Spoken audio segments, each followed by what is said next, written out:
Hello friends, welcome to Sanjana's food court. ఈరోజు మన recipe వచ్చేసి మామిడికాయ పులిహోర. ఈ మామిడికాయ పులిహోరని జనరల్గా అందరు చేసేలా కాకుండా కొంచెం డిఫరెంట్గా చేద్దాం.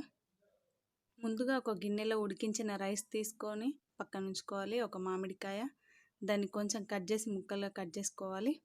ఈ మామిడికాయ ముక్కలు మరియు కారం, ఉప్పు, పసుపు, జీలకర్ర, ఎల్లిపాయ ఇలా అన్నిటినీ కలిపి మిక్సీలో మిక్స్ చేసుకోవాలండి.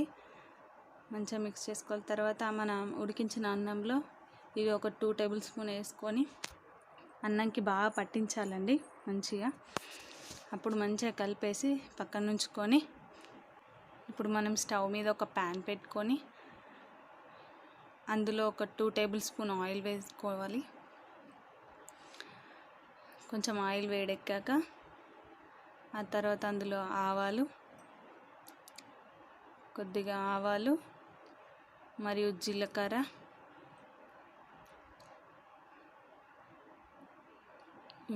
కొంచెం ఫ్రై అయ్యాక మనం ఇందులోకి కొద్దిగా శనగపప్పు, కొన్ని పల్లీలు యాడ్ చేసి ఇలా కొంచెం కరివేపాకు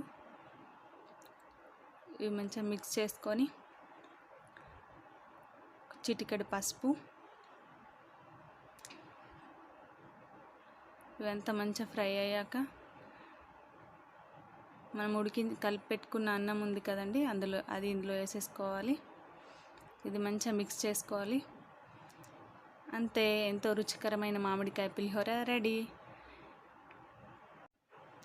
ఇది లాస్ట్లో కొంచెం కొత్తిమీర జల్లుకొని మనం స్టవ్ ఆఫ్ చేసుకుంటే ఎంతో ఎప్పుడు చేసుకునే మామిడికాయ పులిహోర అలా కాకుండా ఇలా కొంచెం కొత్తగా ట్రై చేయండి.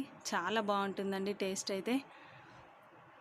ఒకసారి ట్రై చేసి చూడండి, ఖచ్చితంగా మీరు మళ్ళీ కావాలి. మీకు నా వీడియో కనుక నచ్చినట్లయితే ప్లీజ్ లైక్ చేయండి, షేర్ చేయండి, కామెంట్ చేయండి అండ్ సబ్స్క్రైబ్ చేయడం మాత్రం అస్సలు మర్చిపోకండి. పక్కనే ఉన్న బెల్ ఐకాన్ని క్లిక్ చేయండి. Bye friends.